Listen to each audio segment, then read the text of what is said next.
അങ്ങനെ പുതിയ വർഷത്തിലെ ആദ്യ മാച്ച് ബ്ലാസ്റ്റേഴ്സ് വിജയിച്ചുകൊണ്ട് തന്നെയാണ് തുടങ്ങുന്നത്. 9 പേരെ അടങ്ങിയിട്ടുള്ള ടീമും കൊണ്ടാണ് ബ്ലാസ്റ്റേഴ്സ് അവസാന നിമിഷം വരെ പോരാടിയത്. 2 റെഡ് കാർഡും ആ ഒരു മത്സരത്തിൽ കാണുകയുണ്ടായി. എന്തായാലും നല്ലൊരു തുടക്കം തന്നെയാണ് പുതിയൊരു വർഷമായിട്ട് ബ്ലാസ്റ്റേഴ്സ് തുടങ്ങിയിട്ടുള്ളത്. അങ്ങനെ ബ്ലാസ്റ്റേഴ്സും ജോഷുവ സൊട്ടീരിയോവും മ്യൂച്വലി അങ്ങനെ വേർപിരിയാനുള്ള ഉദ്ദേശത്തിലെത്തിയിരിക്കുകയാണ്. ആ ഒരു കാര്യം ജോഷുവയാണ് അദ്ദേഹത്തിൻ്റെ ഇൻസ്റ്റാഗ്രാമിൽ ആദ്യം പങ്കുവച്ചത്. പിന്നാലെ ബ്ലാസ്റ്റേഴ്സ് ഇന്നാണ് ഒഫീഷ്യൽ ക്ലബ് സ്റ്റേറ്റ്മെൻറ്റ് പുറത്തുവിടുന്നത്.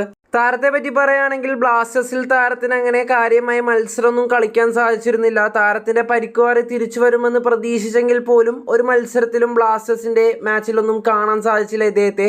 എന്തായാലും അദ്ദേഹത്തിൻ്റെ ഒരു ഫ്യൂച്ചർ കാര്യങ്ങളെല്ലാം അടിപൊളിയായിട്ട് പോകട്ടെ എന്ന് തന്നെ വിശ്വസിക്കുന്നു. ഇനി നമ്മളെല്ലാവരും റൂമർ കേട്ട കാര്യമാണ് രാഹുൽ KP ടീം ഇടുന്ന കാര്യം. അത് ഒഫീഷ്യലായി തന്നെ ബ്ലാസ്റ്റേഴ്സ് അറിയിച്ചിരിക്കുകയാണ്.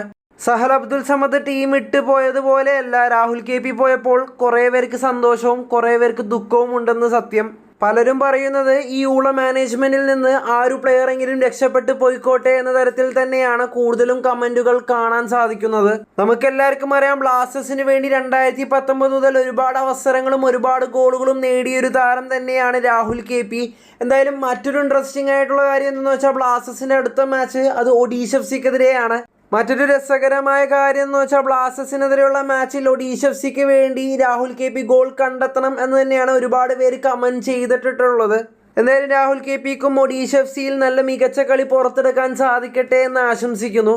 ഇനി മറ്റൊരു കാര്യമാണ് ബ്ലാസ്റ്റേഴ്സിൻ്റെ ഇന്നലത്തെ മാച്ചിൽ എവേ സ്റ്റാൻഡിൽ പോലും ബ്ലാസ്റ്റേഴ്സ് മാനേജ്മെൻറ്റിനെതിരെയുള്ള പ്രൊട്ടസ്റ്റ് നടന്നു. അതിൻ്റെ ഇമേജസും കാര്യങ്ങളൊക്കെ സോഷ്യൽ മീഡിയയിൽ നമുക്ക് കാണാൻ സാധിക്കും.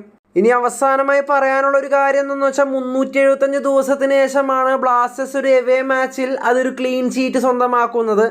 എന്തായാലും ഇൻട്രസ്റ്റിംഗ് ആയിട്ടുള്ള ഒരുപാട് കാര്യങ്ങൾ ഈ ഒരു വീഡിയോയിൽ വ്യക്തമാക്കിയിട്ടുണ്ട്. ബ്ലാസ്റ്റേഴ്സിൻ്റെ 2 മാറ്റങ്ങളെയും പറ്റിയും വ്യക്തമാക്കിയിട്ടുണ്ട്.